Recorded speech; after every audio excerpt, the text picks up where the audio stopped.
What's going on, guys? It's Nathan. Welcome to episode number 29 of Hyperspace Hype. We're almost at that big 30 mark. Very exciting, but also very chill podcast today because there's not too much news, but we're going to have a lot of fun anyway. Plenty of just general Star Wars discussion, just kids back on the playground, essentially. Joining us, as always, we have Carson. What's going on, guys? Excited to talk Mando Season 2 trailer speculation. I can't remember what we got exactly for the at Celebration for the Season 1 footage, but I remember everyone is laughing because the creature from Return of the Jedi was being roasted on the thing, and everybody started laughing. I can't remember what the creature's name is, but I hope we get some kind of goofy stuff and also some kind of like maybe a little serious plot points. Because we know so much about Season 2, yet we don't know anything like plot-wise, which I hope they don't dip into too much, but I'd like to know a little bit what Mando's journey is going to be in this episode. So I'm excited to talk about that and some other things like what are our favorite saber fights. That should be fun to talk about. Also joining us, we have Evan. Yeah, I love some of these weeks where there's not too much to talk about because that way we can dive deep into fun topics and speculation. And yeah, like Carson was saying, I haven't rewatched the Mando Season 1 trailer in a long time, but I remember like certain things, and I'm trying to see if they might replicate that for the next trailer. Yeah, it should be interesting. Actually, I have this phone footage recording of our Celebration footage that we had exclusive. Not cool. Me personally, but it's interesting to look back because it's on the whole basis of like hiding Baby Yoda altogether, and most stuff was from Episode 1 itself. But I think since we're going to be in the mass general audience release of this trailer, we're probably going to get a lot more wide range, but also pretty secretive. It was interesting because I was going into the first season of Mando, wanted to not really check out the trailers, but I did anyway. And it's interesting because they're not only like really short trailers, but that it benefits when it's a whole 8 episode, like essentially 8 hours of content, and you've only seen like 3 minutes of it. That's also manipulated footage, hiding stuff. It's crazy. Yeah, I think all we saw from... Didn't we see a shot of Giancarlo? Like that was like... or There was like one. That was just that one shot. Was that in the first trailer or like the second one? We got it in the teaser footage, I believe. Okay. I don't know if it was in the actual like fully the pan released. up. The pan up Yes, of him? yes. Yeah. So we got that, but other than that, I think everything else was exclusively from episodes 1 and 2. I'm pretty sure because I remember, I think from episode 2 where he's like in the valley place with the Baby Yoda. That last shot of him with the gun is like that. It's just super close up because you can't see Baby Yoda down by his side. Yeah, they'll have like one shot of the walker from episode 4 cut with the shot of the speeders from episode 5, and that's it. That's what I was talking about in terms of like the kind of the makeup of the first trailer for Mando Season 1. We didn't see that much. I remember a lot of complaints were like, we've only seen like the first beginning. Like I feel like I'm going in blind, and I was happy because we didn't know a lot going in. Exactly, yeah. Like we saw certain like shots. Like they kept replicating certain shots for future trailers for Mando Season 1. And I hope they do the same thing here. But the interesting thing about Mando Season 2 is that we're going in this time with a lot of knowledge. We're coming in with a lot of scoops and characters that we already have in our heads, in contrast to Mando Season 1, where we didn't even know about Baby Yoda. We kind of knew about Gina Carano, Giancarlo Esposito, I forget, what's his best friend, the black guy? I'm blanking. Carl Weathers. Carl Weathers, crazy. I don't know how I forgot that. Carl Weathers, we saw him. And we figured like, oh, they're going to be the main trio, even though they're only in like 2 out of the 8 episodes. So this time, I'm very curious, guys. Do you think we are going to see these, I don't want to say iconic characters, but like these important character shots? Like, are we going to see like somebody with a white cloak turned around, maybe like a tan cloak? I think if you do, it's going to be a quick, brief one in like the second trailer. Yep. And I think the second trailer, okay. Probably, and I think it'll probably be very vague. Actually, we're really close to its release. We're like 2 months away. I think they dropped the last trailer like a week prior. I can't remember. Yeah, but yeah, I think so because I remember I made the super trailer for Mando for that. But yeah, I think if they reveal like something in the semblance of a big character like Ahsoka, they're not going to really debut it in the marketing till the second trailer, and it's going to be vague. I think most of the scoop characters, like half are going to be hidden, half will probably be presented. Like I imagine in the first trailer we'll probably get to see Timothy Olyphant as Cobb Vanth in like a shot or two. I think we're getting Bo-Katan in the first trailer, helmeted. Okay. Not Katie Sackhoff without the helmet, but I think we're going to get her. Maybe if it's even in an action scene, like just kind of there. But I think they'll save Boba Fett and all that. Or I guess it's just so confusing because they can kind of trick us with the Cobb. If they're going this Cobb Vanth Boba Fett thing, they can kind of just play it off. I'm thinking the same thing. As soon as you were talking, I'm like, in terms of Cobb Vanth, Boba Fett, Satine, they're all wearing the same freaking helmet. Even like Din Djarin. So you could have a shot where I guess they could digitally alter it, or they can just do like a silhouette shot from very far away. You're like, oh, who is that? Yeah, I would love to see a shot of like, like the T on the helmets, and just kind of like that black just piece. The visor. Just the visor. I would love to see just reflections of what's going on in that, and you just barely get the outline of the shape, but you don't understand who it is because all those helmets have that pretty much that same visor shape. Yeah. So, and I think we will. I think we will see Boba Fett in this trailer. Really? I can see that from a small role. Everybody says like, oh, he has a very small role. He might tie into season 3 and down the road for Mando. But I think we will see him in this trailer in some way. I don't think we're going to see like a Wild Wild West face-off or anything. I don't know if they'd do a stylized thing, but to bring up to the silhouette point, I can imagine them doing like some sort of semblance of cut shots going back and forth and voiceover, but like cutting back to like a silhouette walking Mando, and you assume it's like our Mando that we know, but like it could like turn to reveal that it is Boba Fett. I would love that kind of. It reminds me of what's that movie? I think it's Inglourious Bastards, where I can't remember which reveal it is, but it might be the beginning where they don't reveal God, what's the actor's name in the beginning that goes to the house? Christoph Waltz. They don't really reveal Christoph Waltz's face until like halfway through the scene, I'm pretty sure. Yeah. I can't remember, like, and then it comes up on him, and then you like get that reveal. It'd be cool to see, because if episode 5 of season 1 is teased as planned, if that's Cobb Vanth or Boba Fett or whatever that character is going to be rescuing. Gosh, what's her name? I'm so out of touch with the Mando names. Not May. Fennec The actress name? Shen or What's her character? What's her character name? The character name is Fennec Shand, I think. Right? Fennec Shand. What's her actress If it's name? Cobb Vanth rescuing or just like checking out the situation there, I could see like a continuation of the the shot of like the spurs on the back of his boot or whatever, something. I was just about to say of that. It even could be season 1 footage. Like we could have a sound, not exactly the shot, but a sound of like the cling, cling, or that could be like the final few seconds of the trailer where it says Mando coming August, and then black, and then you hear cling, cling, cling. That would be dope. People would be like, "Oh, dude!" If they went like Force Awakens teaser style with the saber sound at the very end, oh man, that'd be cool. I don't know why we were forgetting Ming-Na Wen's name. Ming-Na Wen, Jesus Christ! I'm thinking. I watched Agents of S.H.I.E.L.D. so much. I'm like, Melinda May? No way, right? That's not it. But what I think we're gonna get some shots of Gina Carano and what's the ship's name? Razor Crest. The Razor Crest. We're gonna get some. It'd be interesting.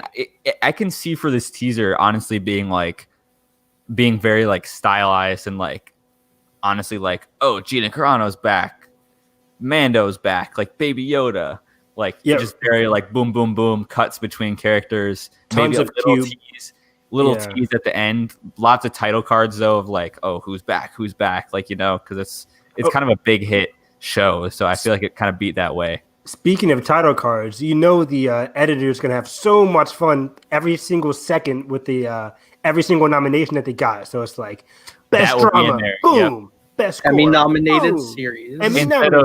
Instead of this Christmas, it will be the 15 Emmy-nominated show, The Mandalorian Returns. Like it is. You know this fall. This fall. So I think in terms of Baby Yoda, we're gonna get tons of course, cute Baby Yoda, probably in the Razor Crest or whatever planet they're on, cute moments. Do you guys think we're gonna see a slight tease of a dark moment for Baby Yoda, kind of like how he almost force choked Gina Carano? Oh, like himself being dark. Yeah, like you might see him in danger. I think we see him in danger. That's what I'm primarily.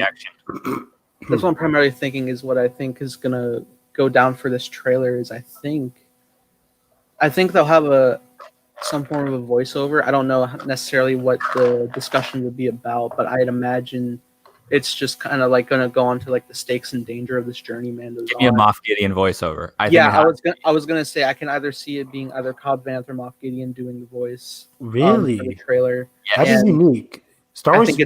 I think it's really gonna dive into the like danger of this journey of carrying Baby Yoda to wherever, and just like the accompaniment of showcasing that danger. Okay. Yeah. The only shot I need of Moff Gideon is just like, I would love if we get the substance of his voiceover and then like 3/4 through the trailer, right before the final like music cue that kicks in and goes to, like that last 30 seconds of sizzle. It's him igniting the Darksaber just at his face at eye level. And that's all you see. It's just the lightsaber lighting up half of his face. And then it to that point, I was just thinking in my brain, I can see them in the first trailer of him admiring the hilt, like that's it. But like see it up close, get an ignition shot or even like a swing of the blade in the second final trailer. I'll go even further. I think we're seeing an action shot in the sizzle that Carson mentioned, because every Star Wars trailer has that little last 10-second sizzle of just action. I think we could see him like killing whoever enemy he's going across. I could see him like boom, boom. It could be a flashback sequence. We don't know. I would love to see a shot of like Finn, and you know how Finn like kind of pierces that stormtrooper in The Force Awakens right before he fights the other trooper with like the weird spinny weapon. Yeah, traitor. Yeah, it's like he like stabs him right up the chest. Imagine like a dark shot of like barely any light in like within flames, and all of a sudden you just see the Darksaber penetrate like somebody. Like that would be cool.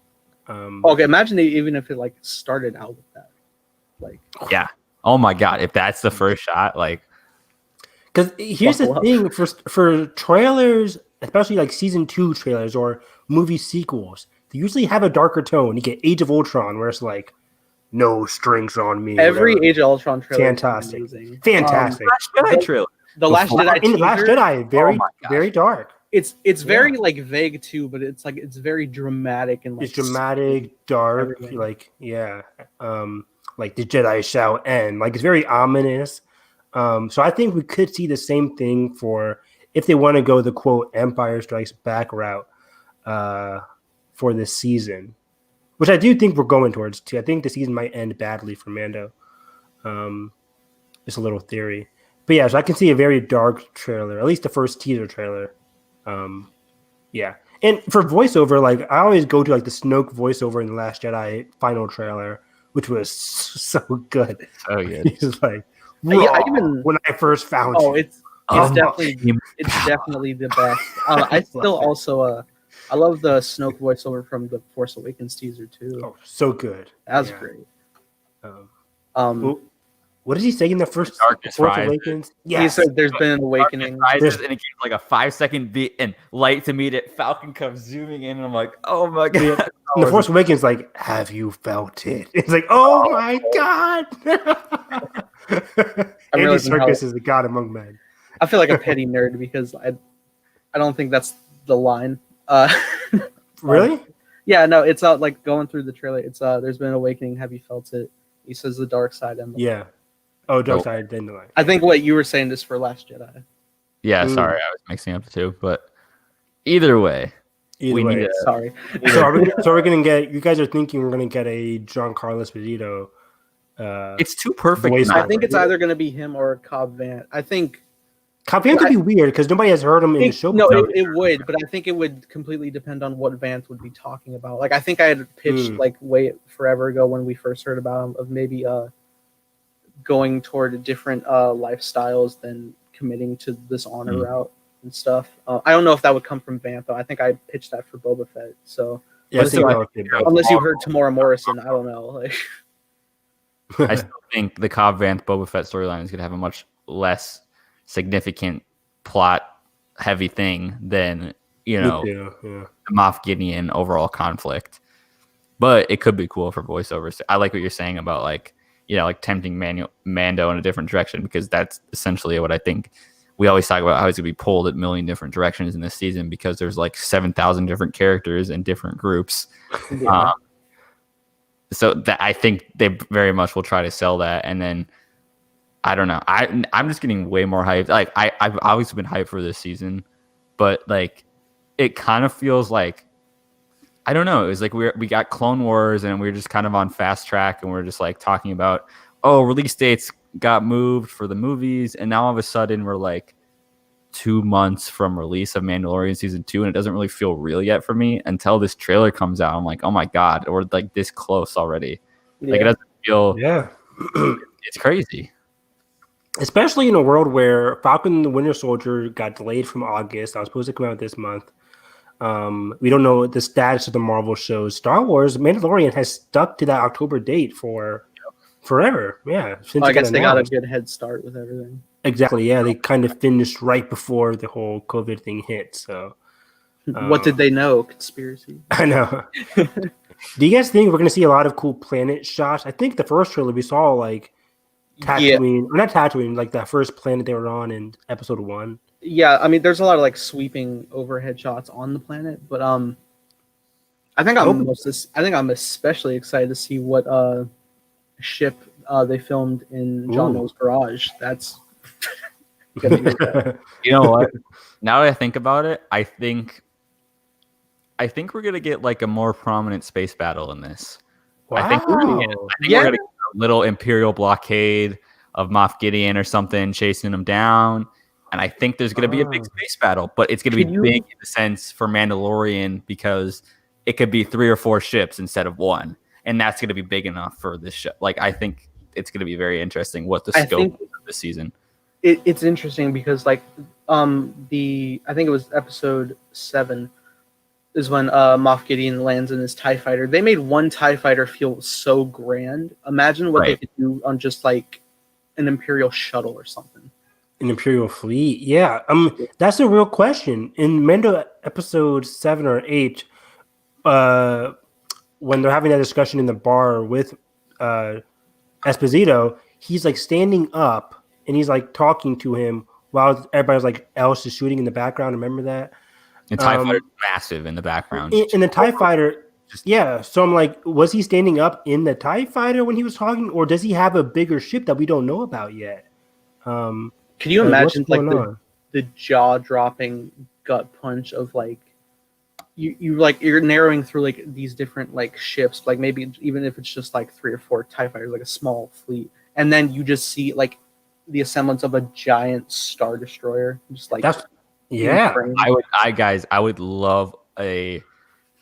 think an absolute amazing kind of visual representation of Moff Gideon and his power could be like a salvaged Star Destroyer, which kind of just looks like hodgepodge together. It's like the last remaining kind of big presence of a ship for the Empire, and it kind of just goes around in light speed to like kind of avoid things. And the first reveal of it we get is just like right in front of Mando, kind of like honestly like Solo-esque when they're trying to leave the Kessel, or they're trying to leave Kessel, and it comes out and like, oh, it's a Star Destroyer. But at that point in the galaxy, they're kind of used to Star Destroyers. I mean, in that film, we see one of the first shots of the movie is we see that pan up. We see the Empire's presence right away, building one. Imagine kind of like a deconstructed Star Destroyer still flying around. It could be like, I think battle damaged. Yeah, battle damage would be awesome.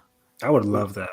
Yeah. So, imagine like in like the Star Destroyer is like it still runs, but like pieces that are broken off and stuff. That crazy. Yeah, like maybe it doesn't have like that the gray outer shell. Like I would love to see like this. It's just like the front part, like an exoskeleton Star Destroyer.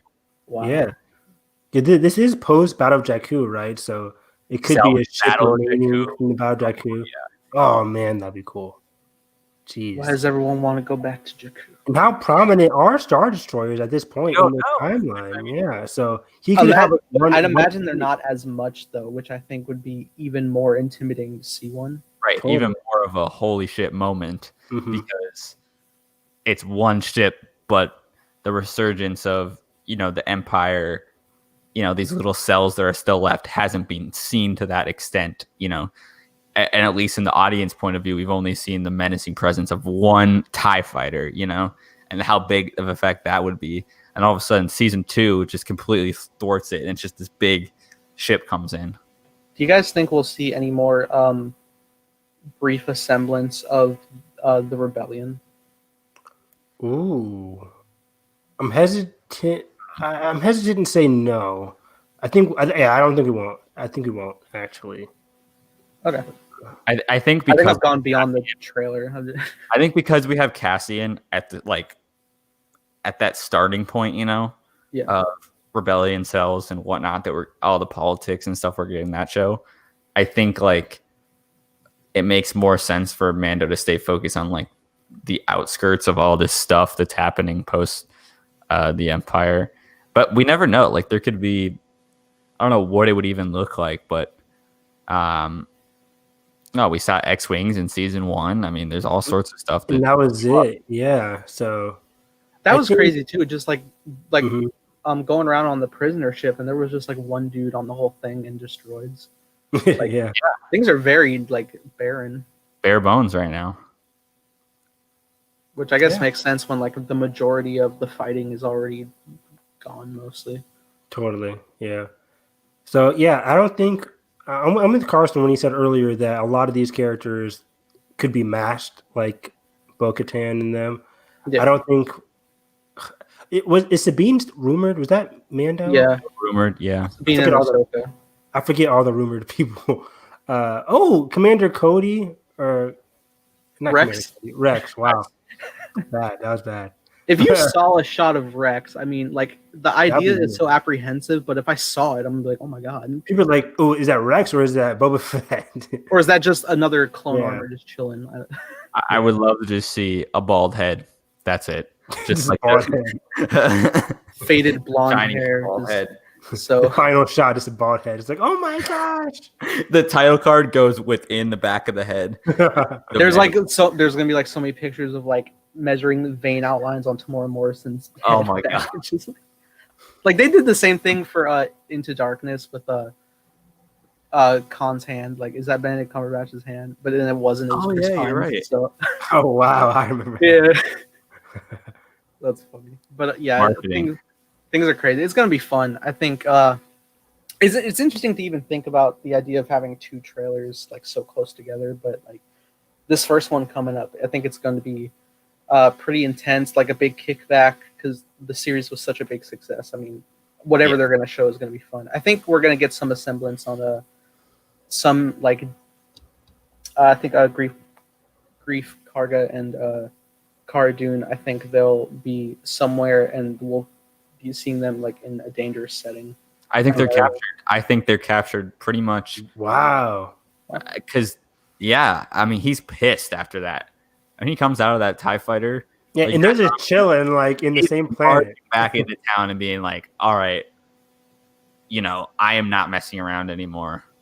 You guys. I could imagine. Imagine they showcase the scene where he's Moff Gideon outputs a hologram message to Mando to his ship. He just bypassing codes onto it, and he's transmitting to him that he has them captured, and you just cut to a very sad Baby Yoda. It's just the guilt trip. I can't wait. Imagine, okay, so the shot when Mando gets his new armor, where he walks into the bar and everybody looks at him. Imagine one of the first shots of season 2 is Moff Gideon just walking back in the cantina, just pissed, right straight from the aftermath of walking from the burnt TIE fighter. And Gina Carano watching him. And they're just sitting in the booth just oh, hey, buddy. Hey. Oh, my God. Yeah, he just, picks up, some sort of scrapped piece of armor or something from him. Maybe, a piece of his cloth. Just something, the semblance for tracking. Yeah, That'd be great. I need it. Yeah, the rumor for this trailer said in like, what is it, August 17th or I think or something like that. Yeah, to premiere NBA for playoffs. one of the basketball finals. Do you guys think that's going to happen? Like, would they premiere it there and online at the same time, or is it just going to drop online? I think they probably could. I think in the semblance of like the hype for this show, I'm sure, especially since it is already TV in general. Yeah. I imagine they gotta market it more somewhere, and it makes sense, especially if it's like through ESPN that Disney owns. Yep. It's not, and like this show is big enough that like it's going to make a splash any way they do it. But it's like NBA is kind of so big right now. Now that it's finally back, it's like one of the only sports things that's kind of back in full force that nobody's getting COVID from, and nobody, because like baseball people are getting COVID. I'm sure some other sports they're dealing with issues. But NBA, it seems like they haven't really had that many people. I think a couple people have, but yeah, a couple people have, but the past couple weeks or Yeah. something. I don't know. I think it makes the most sense because like normally like sometimes trailers will debut, like movie trailers will debut, but like since cinemas are just like shut down at the moment, there's a lot more free space and open chances to market. Mm-hmm. Yeah, I just say that because usually for especially TV trailers, it's usually we'll just drop it online.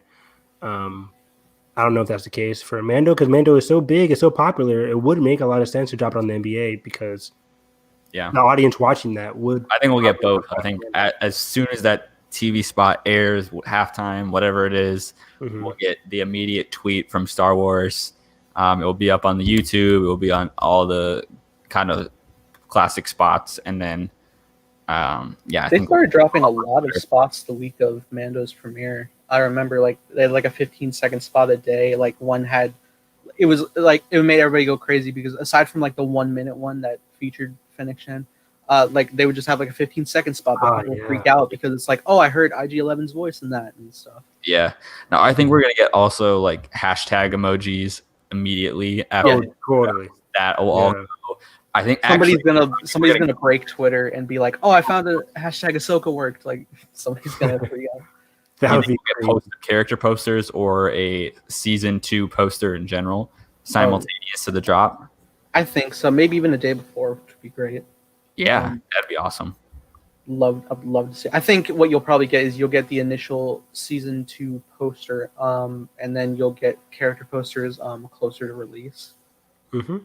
I don't know like what the semblance really is, 'cause they had like a lot of variant poster art for Mando, but I also whenever you would look to like the primary posters for the season, it's just kind of like Mando like in a desolate place in front of a ship.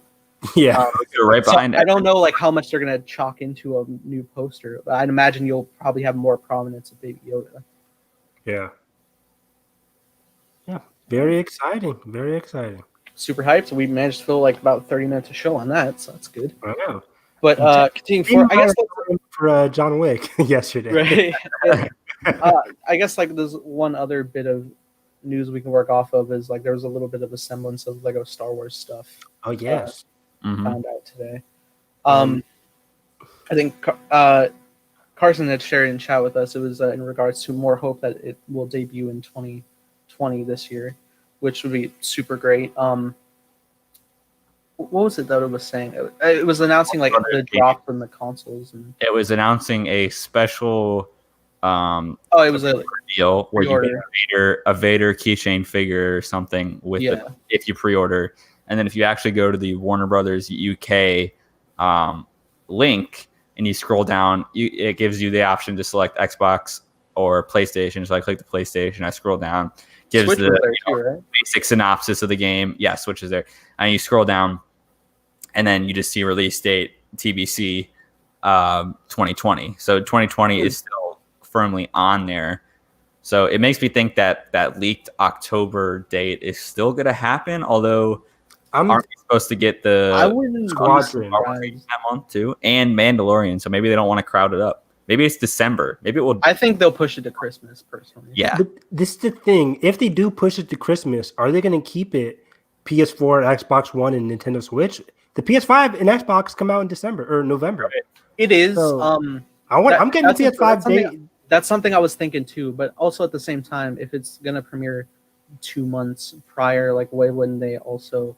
But also, I think there's the semblance that PS5 is going to be compatible with PS4 games, so it should just transfer over fine. True. I'm just wondering. Ideally, you can get it on the PS5 probably day one.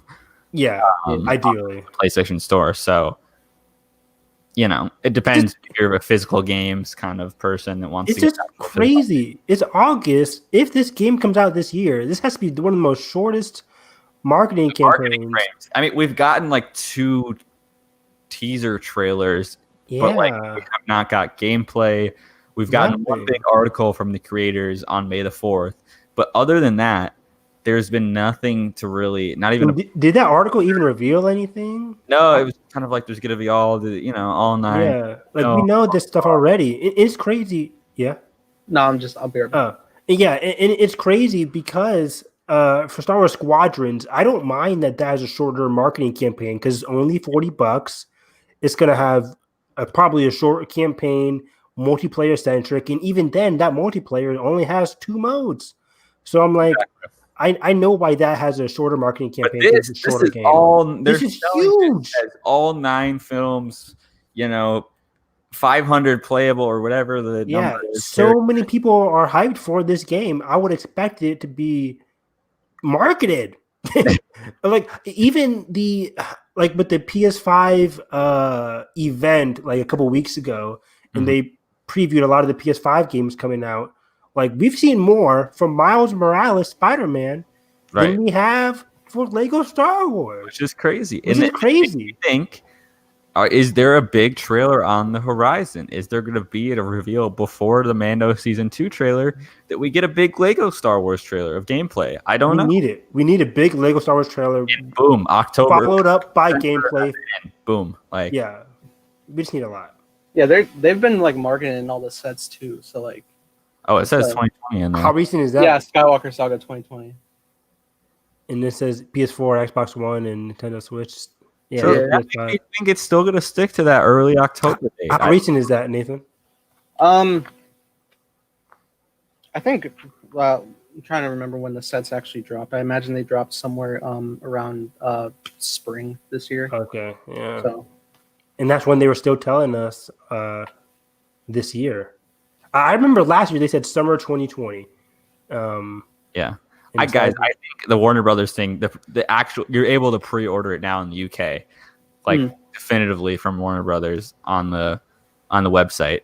So I think it's still coming 2020, but I could definitely see there being a 2-month slide to Christmas. But then I can see that confuses everything with day one launches of, because if I'm picking up my PS5 day one, I'm like, I want to play Lego Star Wars, and I don't want to buy it the disc and then have all of a sudden I have the PS5 and then it just seems weird, doesn't it? So it's I would expect it to be either like Nathan says, oh, this game will automatically be backwards compatible. But even then, that hasn't been marketed because the game hasn't been marketed. The game hasn't marketed. We don't know anything.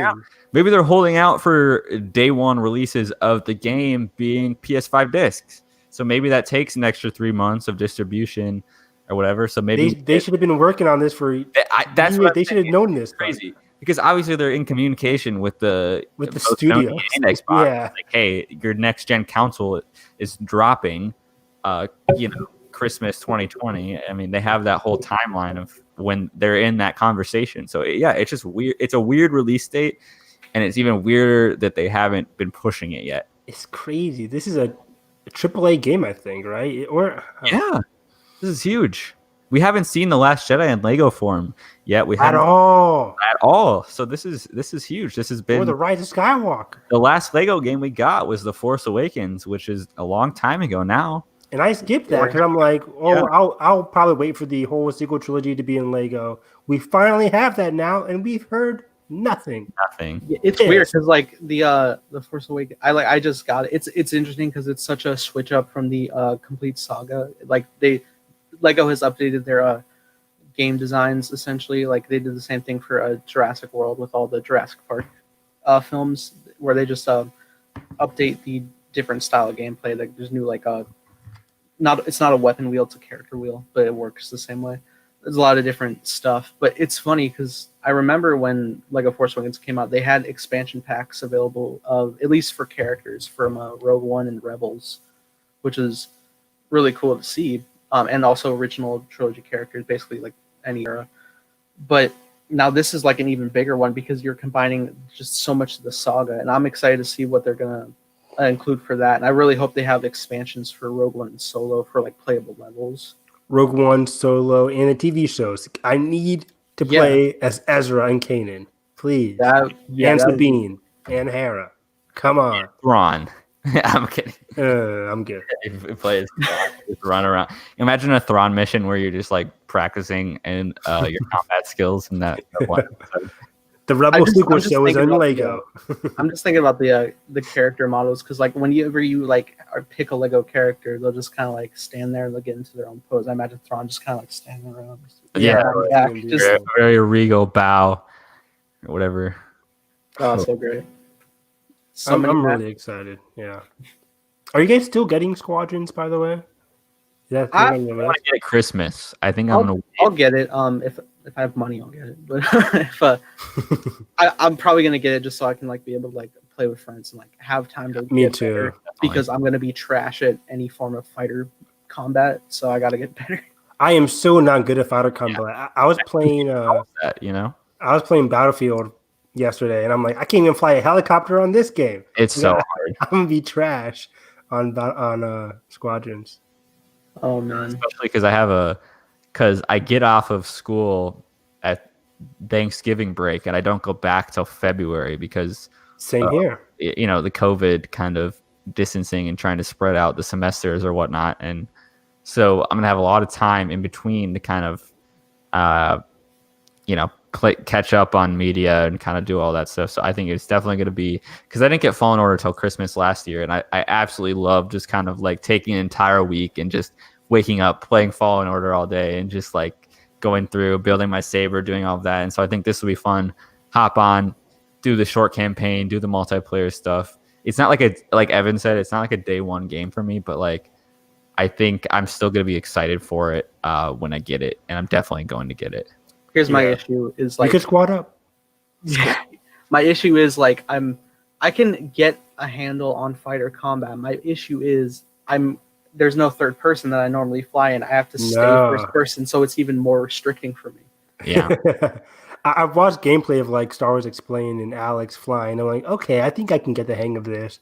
Like if the A-wing, you have so much space because the A-wing's top, you can like look around to your left. Oh yeah, it's clear. But but for a TIE fighter, that's just so centered. No wonder they get blown up all the time. I love whenever Star Wars gets self-referential about the Empire's just like horrible designs. Like I love like just thinking back in Rebels when like Rex is like really annoyed. I was thinking the same thing. The Stormtrooper army. He's like, I can't see anything. No wonder they always miss. So fun. So good. Yeah, it's gonna be fun. All these games they got coming. I hope to, in some form of the future, soon hear any form of updates on a sequel to Fallen Order. Yeah, I hope so too. I think I would early prediction next year we will get an update that is coming out in the following year for 2022. Which would be great to have something for Celebration to check out. Ooh, yes, you are right. Yeah. So Celebration 2022, is it in April, right? August. Okay, so yeah, you can get the big trailer for the Fallen Order sequel for it to launch probably in the fall. November, yeah. October, November 2022. Yeah. That sounds about right. I mean, they could push it to a Christmas thing. I don't know. They could, yeah. Oh, especially with the PS5 capabilities too. Oh my gosh. Yeah. I can't wait. Oh man. Do you think that this game pretty much they're optimizing it right away because basically their deadline is going to be right in the middle of the first year or so of the next gen consoles being out. So it's like they're already designing it for that specifically, which would be awesome. Oh, that's so cool. That's good. It already looks beautiful, but imagining it through next gen's eyes. God. Yeah, and I think the creator said they're going to update the lightsaber gameplay too. So yeah. I really hope they give. Oh, Photo it's saying, was there a photo mode for Fallen Order? yeah, I think it came in an update, so it's available now. Oh, it's later. I've used it. It's pretty good. Yeah, but in terms of like updating lightsaber stuff, I really hope that they give me the option to do a dual wield, or like either like since you can switch from either one to double blade. I would love, since you can disconnect the sabers, if you can dual wield too. Yeah, he does it mid attack, but I'm like, let me keep it in two blades. That would be so cool. Like maybe even like keep it a semblance where you can have them both upward or like backward, like Ahsoka. You can like customize your customize your stance. And like we said, can we play as other characters? But can we play as like the Night Sister girl? Please, I would love just like to use some witch magic. Totally. Yeah. Oh man. Yeah. You could have your own skill tree per character. We've talked about this before. It'd be amazing. Yeah. This extend your gameplay, right? Absolutely. Yeah. Makes it even more worth that $60, which would just be phenomenal. I would love to even like if they wanted to add in some Starfighter levels. I think that could be fun. Ooh, wasn't even expecting that. That would be wild. Yeah. Which I know I was saying like how trash I am at those, but if you want to like, add in like new elements of things to explore, since you're like in the heart of Empire existence. Definitely. Yeah, so all fun. That about covers the news. We're gonna just get pretty nerd chatty and just have fun with any form topics we really think about. But the primary one we're gonna be discussing is our favorite lightsaber duels of the entire franchise. Guys, I want to throw over to one of you to start off with. When you guys think of a lightsaber fight, what like really comes to mind as your personal like this is it? Well, before I say a favorite, I'll say like my favorite lightsaber fights include ones, and this is echoed by what's his name, Hello Greedo too. Like my same sentiment is you get great dialogue combined with great action. Like I want these people talking. I want these people having deep conversations while they're battling, morals versus morals, ideals versus ideals. I love that kind of stuff. The stakes are high. I don't want just like I'm fighting to protect this person. Or I'm just fighting. Like I'll say it right now. I'm not going to include Count Dooku versus Yoda. I don't know if you guys are going to include that or not. It's just not one of my favorites. I had Dooku versus Anakin in Attack of the Clones, the best one. The rave fight with the lights going on and off. I'm like I can't even see anything that's going on. Still bad. But I guess the easy choice. I gotta say it then. I gotta say Luke versus Vader in Empire Strikes Back. Okay, that's mine. I thought you might have said Jedi. Yeah, I thought Jedi. Yeah, they're 50-50 because they're both perfect. They're both perfect fights. But for me, I will never not get chills seeing Vader surrounded by the smoke, lightsaber ignited, Luke walking up, igniting his lightsaber. Man, when I was a kid, when I first saw that, lost my mind. Yeah. Let's see. For me, I think I see like my go-to answer. I think the Empire one is my favorite, but I think the most impactful one for me as a kid was that Return of the Jedi fight. Just because I think it has the best kind of it has the best kind of beating him down, man. Knocks his hand back, slices off. Because they get down in like that area, and it's just kind of Vader's voice for a while. Like you don't even hear Luke because Luke's just not saying anything. And I love that like it takes that huge pause, and you just forget about everything else happening outside the Death Star. You are zoned in completely in the hum of the lightsaber in that moment. Just like listening to Vader, and I love everything about that fight. I love Luke's dialogue with Palpatine, especially about like kind of because this is Luke's like final statement about who he is, essentially. Overconfidence is your weakness, right? Yeah. This is Luke's rebuttal to his groomed destiny as perceived by Palpatine, to kind of become, replacing Vader, becoming that next guy. And even before that, he was about to strike Palpatine. Yes. Or some people say ready. Vader he evolves during this fight, which makes it even more amazing for me. And I don't know. He's looking at the stars, looking at his friends die, and he turns around, about to strike Palpatine. So good. Oh, could you imagine? Flinch. Oh. Okay. Actually, now like I'm suddenly nerding out at this connection, but yeah, we'll go ahead and say Return of the Jedi was like my favorite saber battle ever growing up. It's not to this day anymore, but it's probably like my second favorite. Because it is just so great, and like when Luke is just like hiding in the shadows, but his face is light dark, like what's gonna be the choice of destiny, and when he does just like rage out, and I like as a kid, like I love saber battles, so like I memorized the count of the moves, of, like the strike, swing the blade out the way to get the hand, like memorizing the choreography. I was like, it's so good, dude. Yeah, as soon as he mentions the sister, it's just like boom, like no. It's the best choreography of the original trilogy because every film improved on itself in terms of choreography. Totally.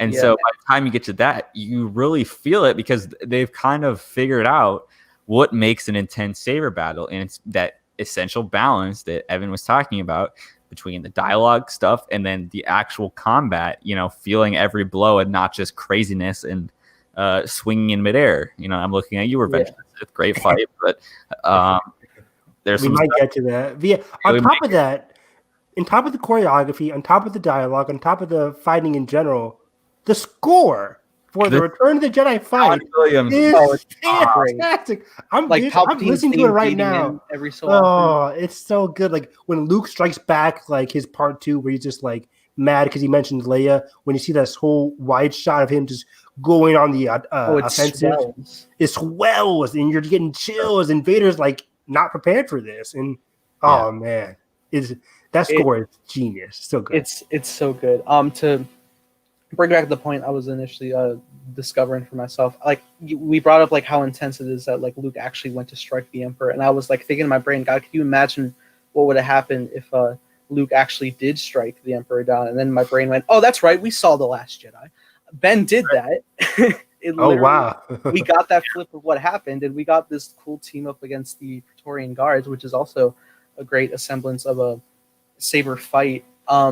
Dang, quite the parallel. I like that. Yeah. Yeah, which I just made today, 3 years later. But, that's great, and that's a great fight too. I don't care what stuntmen say. Like, we'll talk about it because I love that fight too. Look, I like that parallel that you bring up too, because again, I also think they're different enough in the sense that Ben also has Rey in the equation in that fight, and so. This one of the signature lines of Rose's delivery in that is saving what you love instead of fighting what you hate, or however it goes.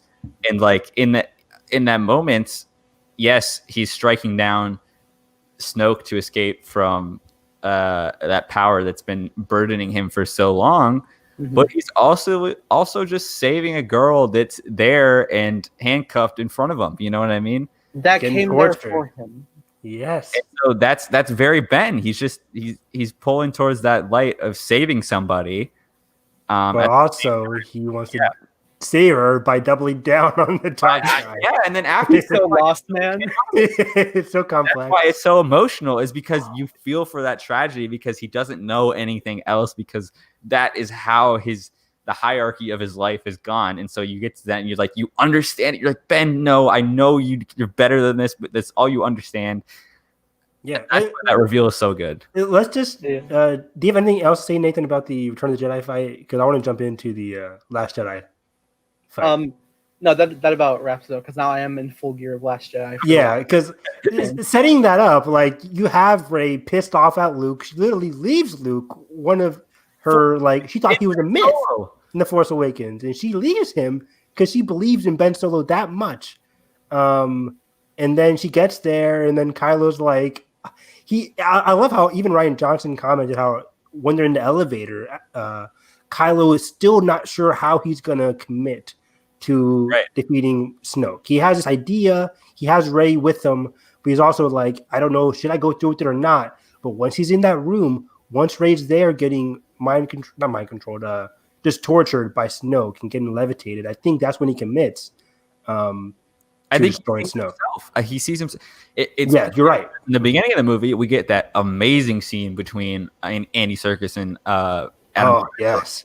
Of where he's just tormenting him, and Ben is literally on his knees, just sitting there, just taking all this criticism, like, you're just a child in a mask, and like he sees so much of Star Wars and so much of the sequel trilogy is about history repeating itself and the, being manipulated down the same path of that destiny that's, whether it's their bloodline or their power that's being forged for something else outside of the good.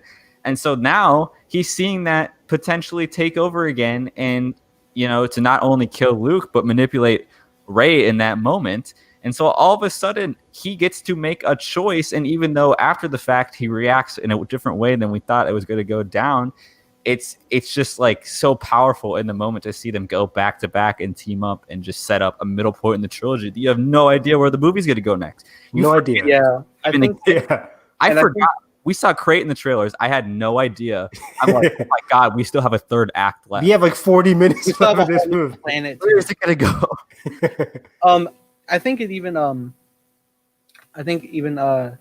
like you get the semblance of all that in the film for sure, but I think it deepens even more when you look back at the Age of Resistance comic where Snoke had him held like frozen over a cliff and he just smacked his face out the way with the helmet and everything. It's just like crazy. So I think it definitely like fuels and like the wanting to save Rey from this, especially. I love the moment. I love when he's like Snoke is like sensing what Ben's gonna do, and he's like literally doing two acts at the same time. It's so good. When I realized what was going on, the specific shots of Adam's hand and the saber turning, and the tension at that moment, and Snoke's just reveling in Kylo's anger, not at the person that he thinks, but and then the whole twist and that whole reveal of Snoke getting cut in half. I mean, it is just so tragic because he saves Rey. At the same time, he's saving himself, like you guys mentioned. But also, in his head, he's thinking like, okay, we've had these shackles. We've had Snoke and Luke on Ben. But then he also perceives Luke as kind of like being that same presence to Rey. And Luke kind of was earlier on. But then... but Rey's reaction to his plea is what makes Rey such a good character. Yes. Ben, don't do this, because even in that moment that she sees how much that affected Ben of being free from that, she is still empathetic towards everybody else. Her first instinct after this fight is stop the fleet. Stop the fleet, Ben. Stop firing. And he doesn't. He feels like, okay, we're free from these shackles. We're good here. Let's, me and you now, because we're free, let's rule together. Let's rule together. Nobody can rule us because we're going to be the ones on top. We're the ones with the social capital now. We're the ones who can make our own decisions.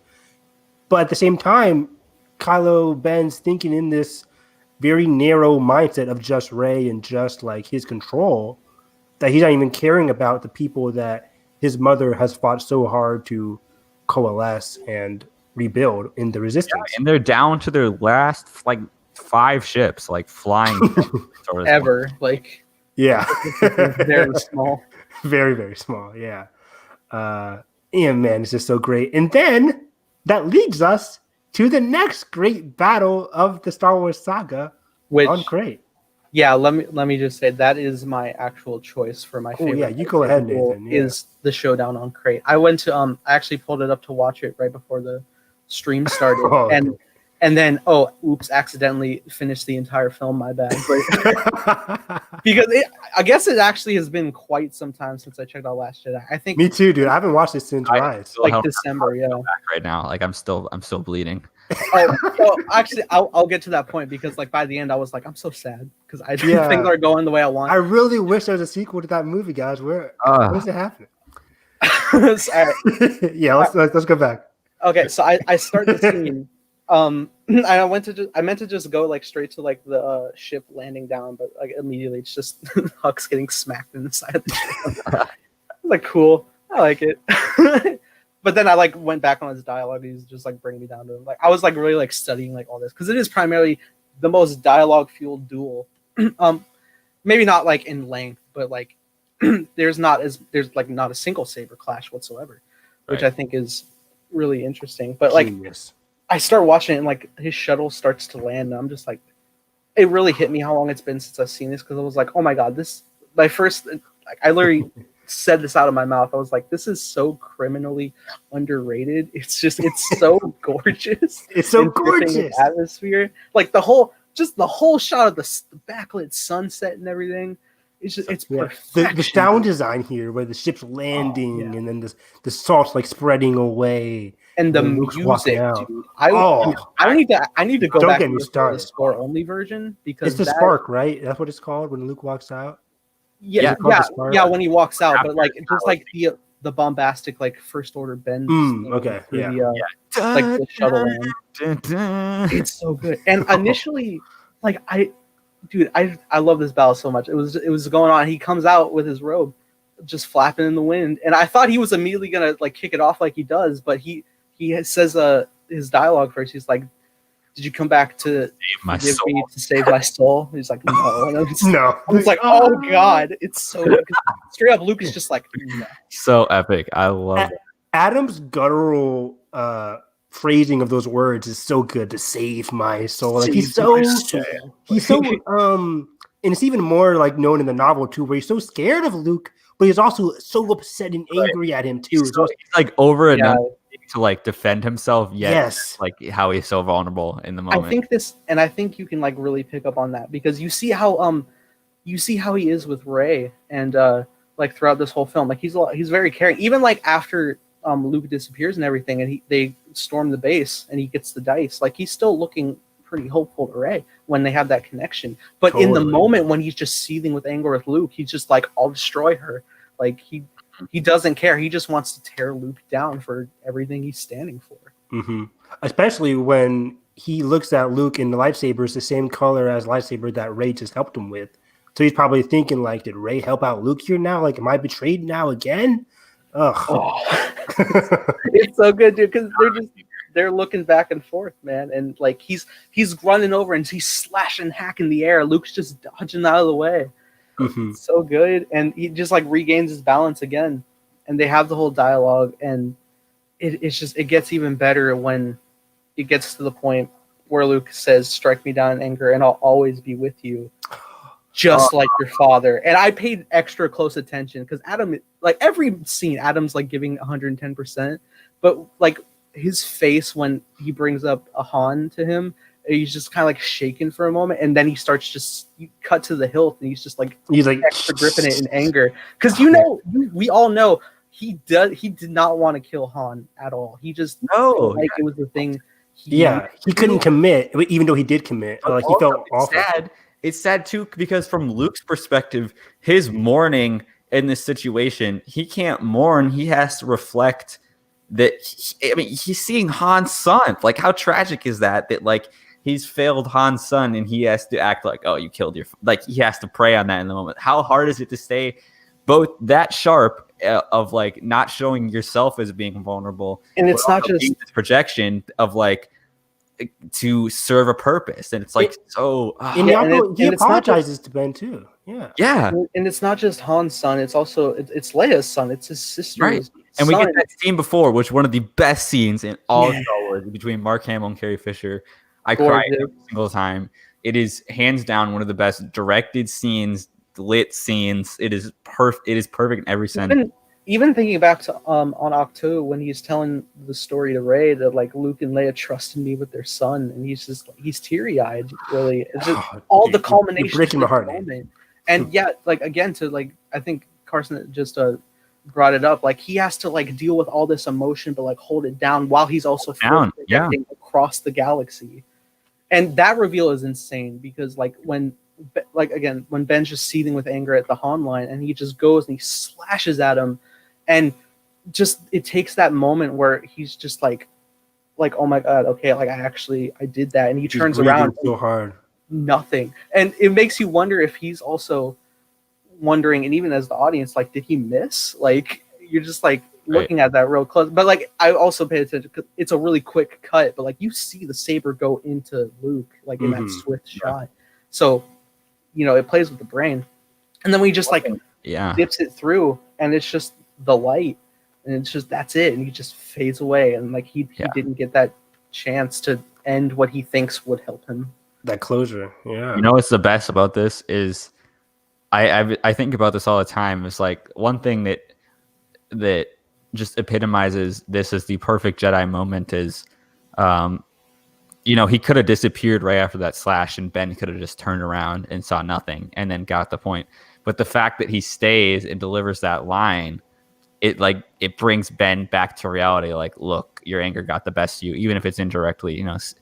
The criminally not capitalized on. See you around, kid. See you around. That's what he says. Perfect. Yeah. Because even though all that just went down in terms of his anger, no one's ever really gone. And that works so well in terms of Ben's redemption that he grounds it in that line, and then he disappears. And then he leaves the dice. He leaves the projection of the dice. It's like it's just still there. And it's like, even in that moment that he's serving the greater purpose and inspiring the rebellion, he's still somehow bottling down all of his emotions personally, but trying to present it in a way to Ben that can kind of, pull at his strings a little bit and move him forward towards something other than the darkness. I can't wait. What a movie. Dude, I can't wait to see what they do next, man. Yeah, me too. Yeah, I mean, is Luke gonna appear with Ben? I mean, that has to happen. I'll always be with you. I'll always be with you. How did they not do that scene?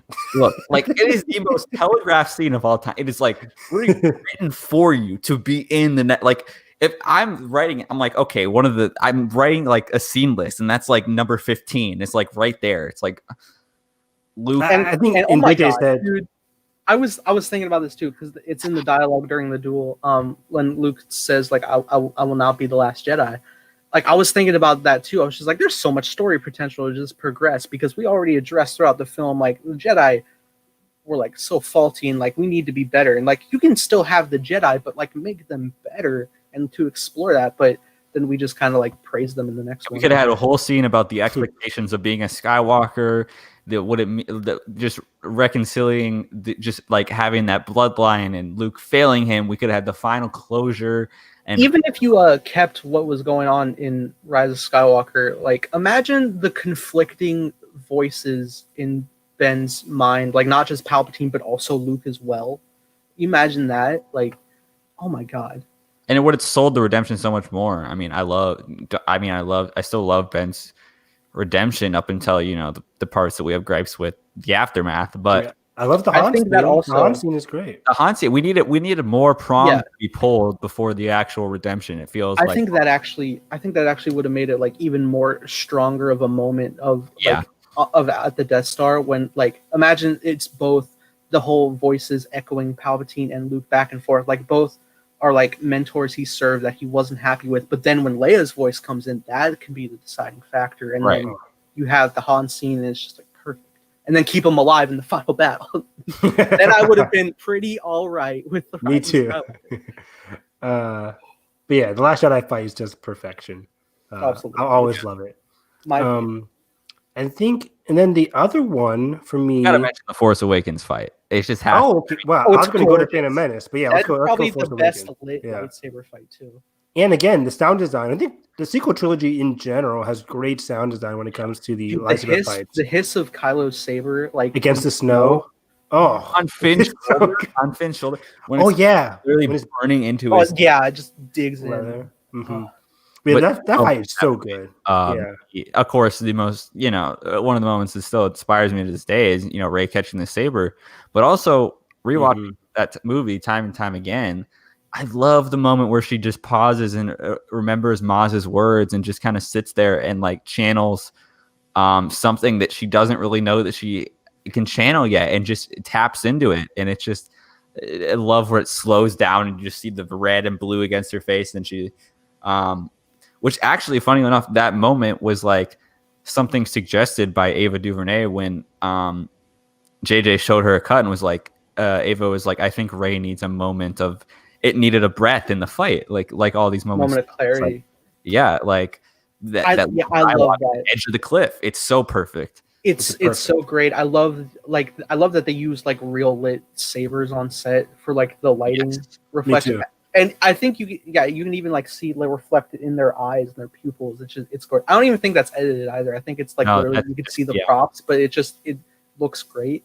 Yeah, it's so good. I'll also like give credit. Like I love whenever like a saber fight will do this, and they don't do it often. Like you've only ever seen it in the Starkiller saber battle, along with the Mustafar fight. Real quick, hello. There's a little viewer saying hi. Hello, Magic. What's up? So man, all right. So to that point, all the time growing up, I would watch behind the scenes stuff for Star Wars, and a lot of times whenever they get into the lightsaber battles, they tend to discuss how the Jedi's are like they're a lot more sophisticated in their swordmanship and like very gentleman-esque delivery. But I love when things get like so superheated that like they'll just like it doesn't matter with the blade. Like if you get hit, and you get hit, and they just like they punch at each other like on occasion, like because Anakin Obi-Wan did it, and even like I think Ben did that. Rey and Kylo literally just grab hands. They're just sitting there, just they're wrestling, and again, like Anakin Obi-Wan did that too, and they got like great parallels going with that. It's so good. Also, that, what? In hindsight, that's the better parallel between like it's not Mustafar and the Death Star battle, the fire water. It's the fire snow. That's you have to actually pay attention to.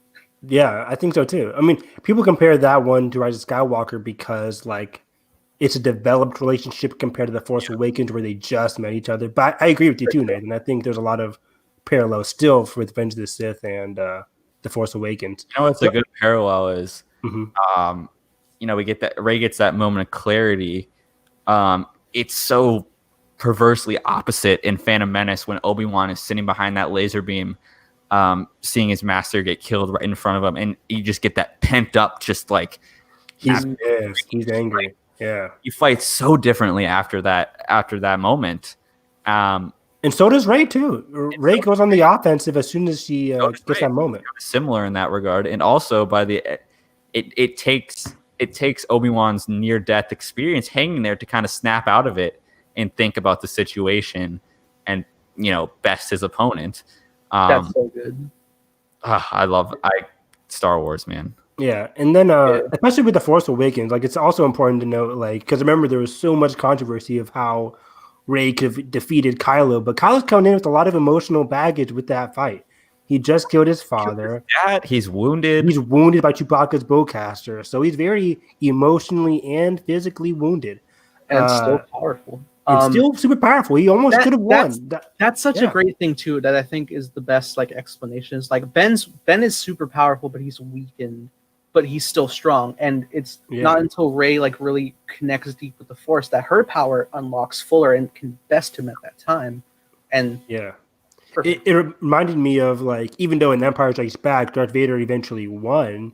Darth Vader wasn't trying to kill Luke in Empire Strikes Back. He had this whole idea, this whole plan mapped out, but he wasn't trying to kill Luke. Same thing for Kylo. His main mission was to just take Rey to him. Yeah. I need to look at the new comic that showcases Vader's thought process as Luke falls down the shaft, because that's all those pages of that. It's so good. It's good. Yeah. But yeah, I really love this fight. Going back to when they were locking eyes, I love the whole purple coloring of it all. Just like looking through their eyes. The purple color wasn't used more in The Rise of Skywalker. You would think it would just make so much.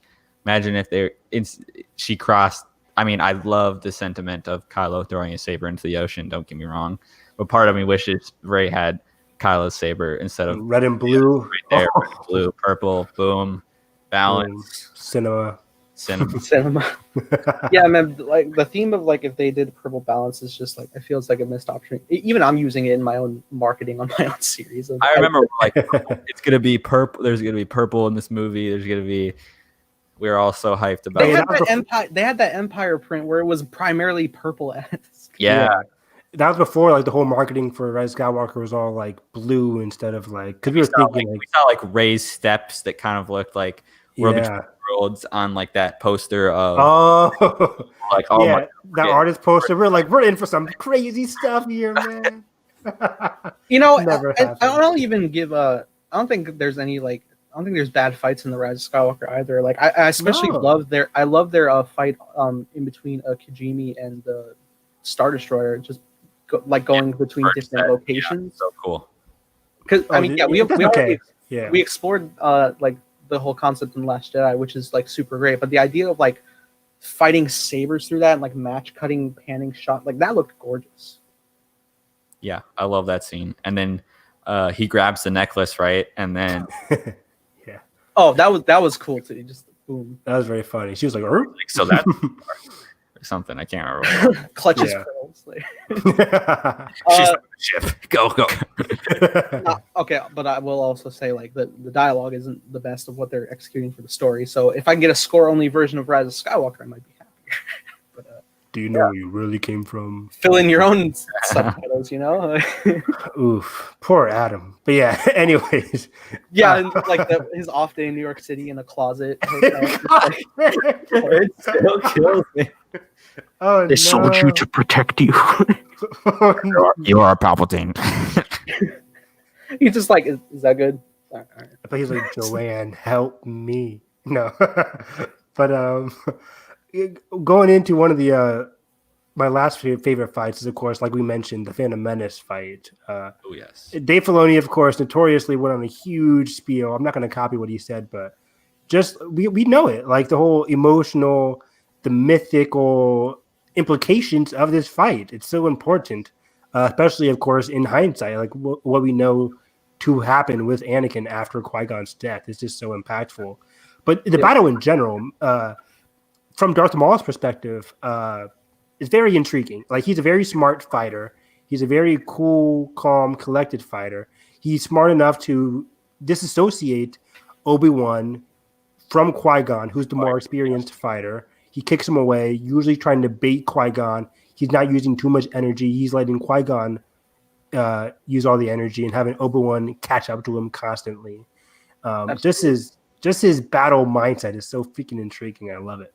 And just to just like real quick to give a semblance to contribute to animated saber battles real quick, just like probably my like top 3 favorite it's like again, like what they did this year for Clone Wars with the mocap was just phenomenal. Like the framing of the digital camera was perfection, along with like just the added weight of the actors. Even I think I even heard a semblance to like the actress that did work for Ahsoka was saying how like they had like special markers laid out on the floor for them to like leap on like a foot, so, like when they're bouncing on beams. Oh, that was so cool. It's so good. I love the Twilight of the Apprentice battle between Ahsoka and Vader. That's so good. Jedi. Oh my god! It's when so she good. scratches his helmet in here. Yeah, when she leaps onto him and he she deflects a shot and just right. When Vader just comes down into that cave, first of all, when he's oh my god, it's one of the best shots in Star Wars history. Ezra's like looking at this monster. At the end of the fight, we see Vader walk out, and then we see the bird fly right by across, and Vader's just like limping out with that incredible score. Kevin Incredible, absolutely destroy all of our hearts. Just like the faintest hint of Ahsoka, which is so good. And then Filoni gets to have fun with a question mark forever. But and then Anakin's face when you see Anakin's eyes, and he's like, "Then you shall die." I'm like, oh my. It's a perfect fight. It's perfect. There's some great fights. I wanted like they keep diving into like all the like Vader story stuff in the comics. I want to like get a semblance on his brain after that. Honestly. Me too, because we don't know. Yeah, we don't know. That's so good. But my favorite of all the animated battles, it goes to the Twin Sons episode of Old Ben Ball. It again with just like very minimal action and centered dialogue. It's a lot of emotional weight in that battle. Yeah. It's because like so much is like built up because like they had not just the Phantom Menace confrontation, but they had like multiple in Clone Wars, and we now see in Clone Wars that he was trying to lure Obi-Wan back to Mandalore. That didn't work out. He's trying to find him all throughout Rebels. All that payoff in one episode.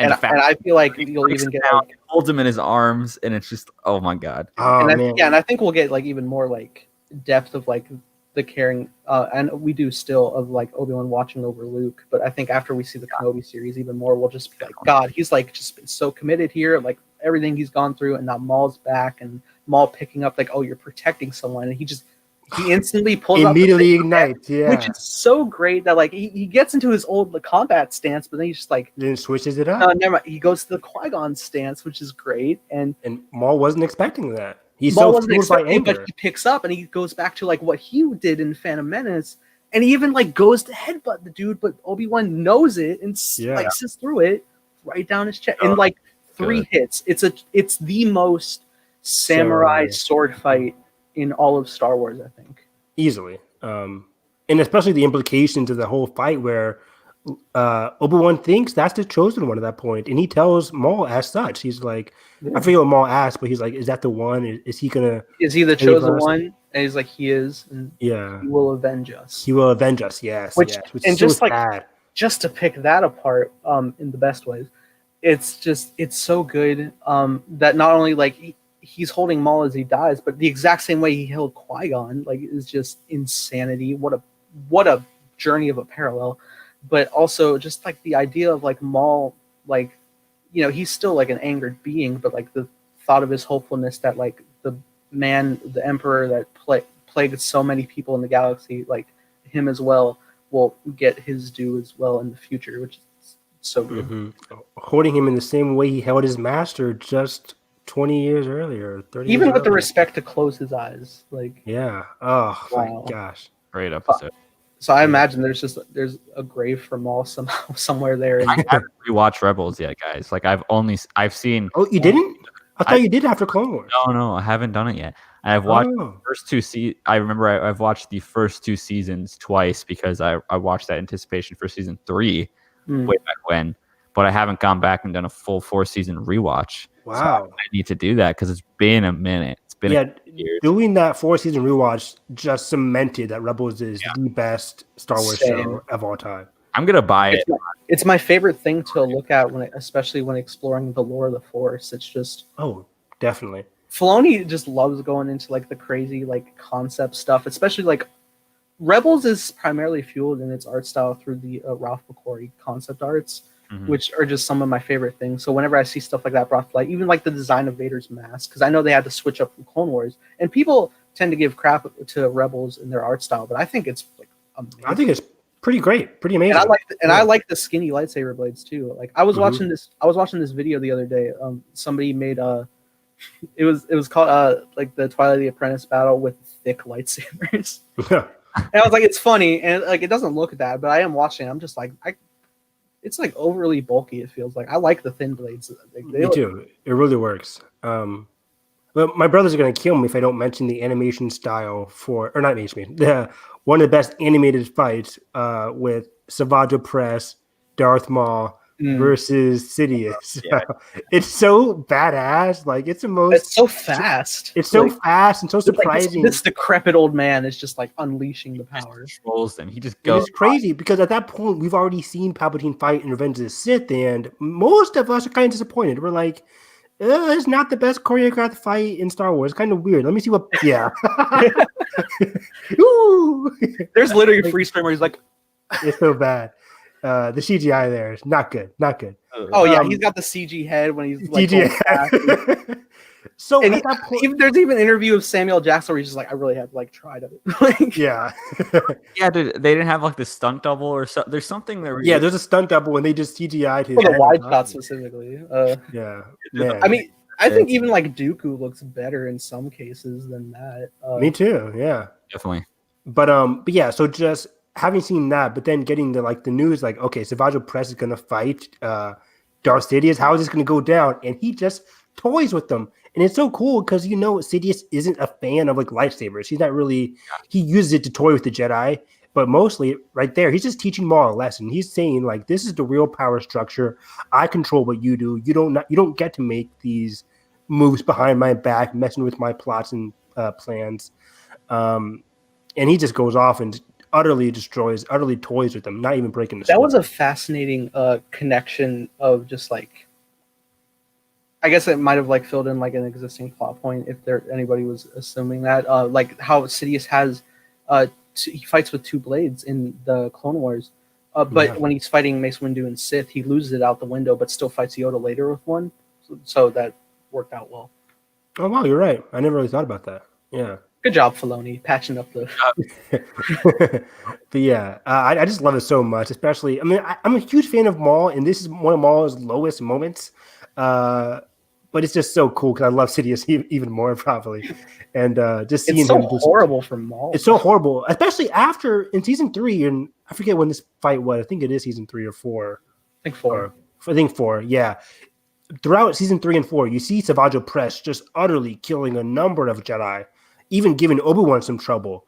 And then to see him and Maul, who we know is a skilled fighter, just get toyed with by Sidious effortlessly is just so incredible to watch. And like Nathan said, it's so fast. And a lot of the fights that we mentioned aren't fast, and this one is super fast. Not a lot of great dialogue, laughing the whole time. It's just so ominous, and he's just laughing. Yeah, it's just it's so cool. I love it. You know what other fights I love in the Clone Wars is I love just the little skirmishes between Ventress and Obi-Wan where she's flirting. Yeah. It's so funny. I love that. Yeah. It's like I mean, there's a lot of saber fights in the Clone Wars. I mean, like none really come to mind that like get intense. Like I never think like there's like an amazing Grievous battle. Oh no. Ever. But I really like because I think there's an semblance of a saber battle between Anakin and Barriss in the bombing arc when he's like she's got the red blade going, and then I think when he walks into the room like Anakin just grabs her like just against like a wall or something. Yeah, it's crazy. Like he walks into the room detective style. He's like, so and he already knows at that point. Yeah, because he's just like you like ruined my apprentice's life. How dare you? And then she just pulled out the red lightsaber. He's like, oh crap! And they're fighting inside the Jedi temple. So cool. Angry Anakin with a saber is like the best stuff. It's the best thing ever, especially in the Clone Wars. Yeah, especially like in season 7, where just like he sees the spider dude, and it's just like. Okay, like how's this gonna go down? He straight up stabs him. Also, real quick, the Dooku, where he's like blind, or what is it called? He's like injected by Asajj Ventress, and he's fighting those invisible assassins after him, and he's still beating them. Oh my god, dude! Dooku in Clone Wars is pretty great. There, and he's like. She was like, "You think I can't fight you because I'm blind? Like, who do you guys think I am? Come on, who do you think I am?" I love Dooku so much. Character, Dooku's so good. Read Dooku Jedi Lost, everybody.